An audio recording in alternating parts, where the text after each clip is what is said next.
নমস্কার বন্ধুরা, আজকে একটি সম্পূর্ণ নতুন রেসিপি আপনাদের সঙ্গে শেয়ার করছি। তা হলো চিকেন পোলাও। তার জন্য চিকেনটাকে আগে থেকে ম্যারিনেট করে রাখতে হবে। আমি এখানে আগে থেকে ম্যারিনেট করে রেখেছি, যেমন অনেকটা পেঁয়াজ কুচি, একটুখানি আদা রসুন বাটা, আর অনেকটা পরিমাণ টক দই, আর একটু কেওড়া জল, আর একটু গোলাপ জল দিয়ে, আর একটু লেবুর রস দিয়ে চিকেনটাকে আমি সুন্দর করে মাখিয়ে চিকেনটাকে আমি 15 মিনিট মতো ম্যারিনেট করে রেখেছি।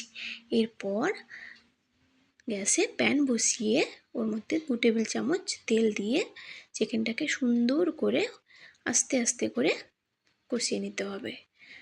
লো টু মিডিয়াম আঁচে চিকেনটাকে ঢাকা দিয়ে দিয়ে একদম সুন্দর করে কষিয়ে নিতে হবে, যাতে করে মশলাটা চিকেনের মধ্যে সুন্দরভাবে ঢুকে যায় এবং চিকেনটাও একদম সুসেদ্ধ হয়ে যায়। দেখুন, আমি এখানে 5 মিনিট অন্তর ঢাকা দিয়ে দিয়ে চিকেনটাকে সেদ্ধ করে নিচ্ছি, সেই সঙ্গে মশলাটাও খুব সুন্দর ভাজা হয়ে যাচ্ছে। আবারও 5 মিনিট ঢাকা দিয়ে আবারও চিকেনটাকে সুন্দর করে আমি সেদ্ধ করছি। দেখুন, এখানে দেখছি মশলাটাকে আস্তে আস্তে করে নেড়ে, যাতে করে মশলাটাও খুব সুন্দর ভাজা হয়ে যায় এবং চিকেনটাও আমার সুসেদ্ধ হয়ে যায়। এরপর মশলাটা দেখুন কষানো হয়ে এসছে।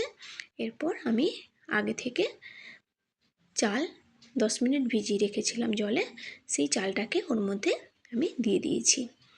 এবার এই চালটাকে 2 মিনিট ওর মধ্যে ভেজে নিতে হবে। ভাজা হয়ে গেলে আপনি এর মধ্যে জল দিয়ে দেবেন। জলটা কী পরিমাণ দেবেন? আপনি যদি 2 কাপ চাল নেন তাহলে আপনি 4 কাপ জল দেবেন, সেই হিসাবেই আপনি জলটা দেবেন।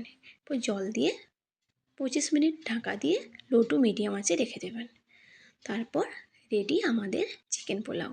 এখানে আমি একটু নুন আর চিনি স্বাদ মতো দিয়ে দিয়েছিলাম, আর আগে থেকে বেরেস্তা আমি করে রেখেছিলাম, সেটাও এখানে দিয়ে দিলাম। এতে করে টেস্টটা দ্বিগুণ হয়ে যায়। তারপর একটু ওপর থেকে একটু ঘি ছড়িয়ে দিলাম, ব্যাস। তারপর 5 মিনিট এটাকে স্ট্যান্ডিং টাইমে রেখে দিতে হবে, তাহলেই রেডি আমাদের চিকেন পোলাও। এবার আমি একটা প্লেটে করে সুন্দর করে চিকেন পোলাওটাকে সাজিয়ে নিচ্ছি। দেখুন, খুব সুন্দর লাগবে, একবার করে দেখুন। বিরিয়ানি খেতে সবারই ভালো লাগে, কিন্তু এটাও খুব সুন্দর লাগে। আমার মেয়ের তো এত ভালো লাগে, ও চিকেনটা বাদ দিয়ে শুধু ভাতটাই খেয়ে নেয়। আর এটা একবার করে দেখুন, খুব ভালো লাগবে। আমি করেছিলাম সেদিন, মেয়ের জন্যই করেছিলাম, তো খুব সুন্দর হয়েছে। একবার আপনারা ট্রাই করবেন চিকেন পোলাও। আমি এখানে সুন্দর করে একটু রিং রিং পেঁয়াজ দিয়ে পোলাওটাকে সাজিয়ে নিচ্ছি। দেখুন, আমাদের রেডি চিকেন পোলাও। ধন্যবাদ।